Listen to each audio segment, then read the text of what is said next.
துணைவேந்தர்களை நியமிப்பது தொடர்பாக யுஜிசி வெளியிட்ட வரைவு நெறிமுறைகளை திரும்பப் பெற வலியுறுத்தி மத்திய கல்வி அமைச்சர் தர்மேந்திர பிரதானுக்கு முதலமைச்சர் மு.க.ஸ்டாலின் கடிதம் எழுதியுள்ளார். பல்கலைக்கழகங்களில் துணைவேந்தர்களை நியமிப்பது தொடர்பாக சமீபத்தில் பல்கலைக்கழக நிதிநிலைக்குழு வெளியிட்ட வரைவு நெறிமுறைகளை திரும்பப் பெற வேண்டும் என வலியுறுத்தி தமிழ்நாடு சட்டமன்றத்தில் கடந்த 9ஆம் தேதி அன்று ஒருமனதாக தீர்மானம் நிறைவேற்றப்பட்டது. இதன் நகலினை இணைத்து முதலமைச்சர் மு.க.ஸ்டாலின் மத்திய கல்வி அமைச்சர் தர்மேந்திர பிரதானுக்கு கடிதம் எழுதியுள்ளார்.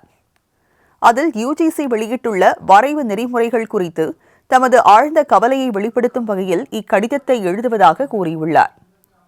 வரைவு நெறிமுறைகளில் உள்ள பல விதிகள் மாநிலங்களின் கல்வி முறை மற்றும் கல்விக் கொள்கைகளுக்கு முரணாக உள்ளதாக அவர் குறிப்பிட்டுள்ளார். இளநிலை மற்றும் முதுநிலை மாணவர் சேர்க்கைக்கான நுழைவுத் தேர்வு நிதிச்சுமையை உருவாக்குவதோடு சமூக பொருளாதார ரீதியாக பின்தங்கிய மாணவர்களுக்கு பாதிப்பை ஏற்படுத்தும் என்று அவர் கூறியுள்ளார்.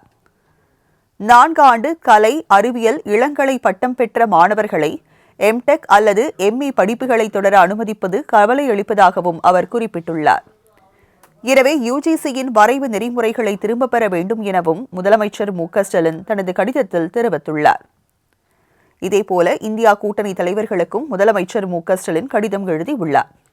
அதில் தமிழ்நாட்டை போன்று யுஜிசி வெளியிட்ட வரைவு நெறிமுறைகளுக்கு எதிராக டெல்லி, இமாச்சல பிரதேசம், ஜம்மு காஷ்மீர், ஜார்க்கண்ட், கர்நாடகா, கேரளா, பஞ்சாப், மேற்குவங்கம் மற்றும் தெலுங்கானா சட்டமன்ற பேரவைகளிலும் தீர்மானம் நிறைவேற்ற வேண்டும் என்று அவர் வலியுறுத்தியுள்ளார். பல்கலை நிதிநிலைக் குழுவின் இந்த வழிகாட்டு நெறிமுறைகள் மாநில அரசுகளின் உரிமைகளை மீறும் செயல் என்று கூறியுள்ள மு.க.ஸ்டாலின் யுஜிசியின் இந்த நடவடிக்கை நமது பல்கலைக்கழகங்களின் சுயாட்சியில் நீண்ட கால பாதிப்புகளை ஏற்படுத்தும் என்றும் குறிப்பிட்டுள்ளார்.